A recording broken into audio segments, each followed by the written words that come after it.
Welcome to Class 5. Hi, I'm Grania, one of the physios here in the Rotunda, and today we're going to be talking about the physical management strategies for labour. I will be discussing how to use breathing, how to use your own position, and how to use the likes of massage or rubbing as coping mechanisms for the first stage of labour. We're going to start with the use of our breath pattern as a coping mechanism. What I'd like you to do before we begin is place one hand on your chest and one hand on your lower tummy. I'd like you to take a breath in, and I'd like you to feel what hand is moving more.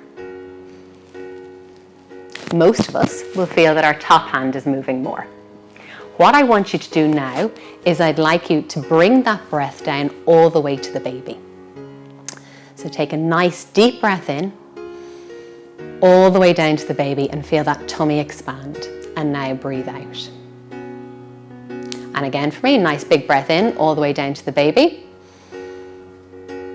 And breathe out. We're using our breathing pattern as a way of calming down our central nervous system. When we go into labour, the majority of us will feel panic. And by using breath as a strategy to calm down the system, we're enabling our oxytocin levels to increase. Let's do that again. Breathing in for 1, 2, and breathing out for 1, 2, 3, 4. Fantastic. Now let's try and make that out breath a little longer.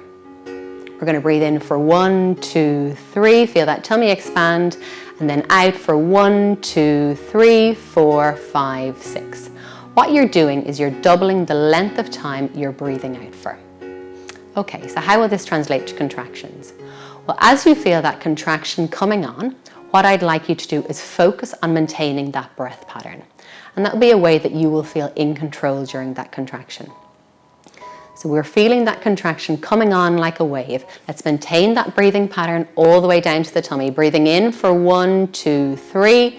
Breathing out for 1, 2, 3, 4, 5, 6. That contraction's becoming a little bit more intense. Breathing in for 1, 2, 3.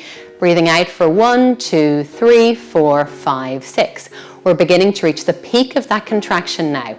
Breathing in 1, 2, 3, breathing out 1, 2, 3, 4, 5, 6. It's harder to maintain that breath pattern as we peak. So let's do our puff, puff, blow.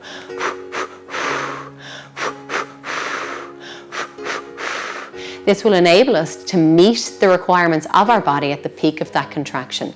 Now that contraction, that wave is starting to decrease. We go back to that breathing pattern of breathing in for 1, 2, breathing out for 1, 2, 3, 4. And again, breathing in for 1, 2, breathing out for 1, 2, 3, 4. Well done.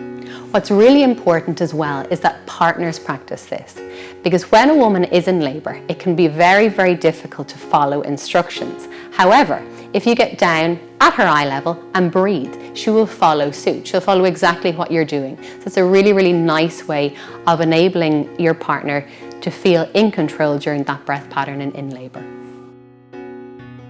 Now that contraction is finished, you may feel quite a bit of tension through the body. What I'd like you to do is just sigh it out.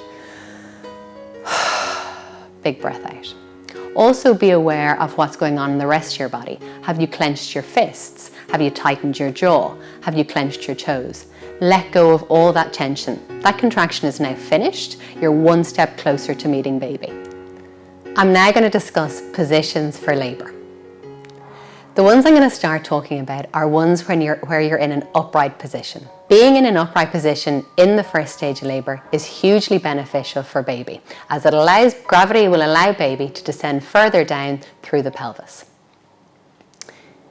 What can be quite nice in this position is leaning forward against a wall, again allowing baby to descend further down, or else leaning back into a wall, your pelvis still being in that open position.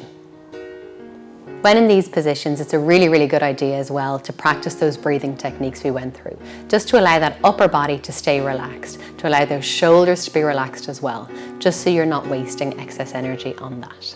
As we demonstrated on the ball, I placed a firm pressure either side of Neve's hips. This is giving a counter pressure to the pulling-like sensation that some contractions can feel. Equally, when Neve was on all fours leaning over the gym ball, I gave quite a firm pressure just below her sacrum to the top of both Neve's bum cheeks, Again, trying to alleviate some of that pressure or tension that you might be feeling there. It's a really, really good idea for partners to practice this with the mum. That way, on the day, you will feel confident in these techniques, but also be aware of what she likes and doesn't like. Generally speaking, the pressure should be firm with a lot of these massage techniques. Also, in addition to using the likes of massage or pressure, ice and heat can be really good. So placing heat on the lower back the same way as you would for period pains, or placing ice on the pubic bone to alleviate some of the pain. Again, really important to practice the breathing also. So joining the breathing, the positioning and the massage all together. If you've had an epidural, you will need to be on the bed, and you can be a little bit more limited into the positions you get into. But the peanut ball can be a great use of staying in that upright position with the legs supported, or equally getting onto your side, again using the peanut ball to support your legs.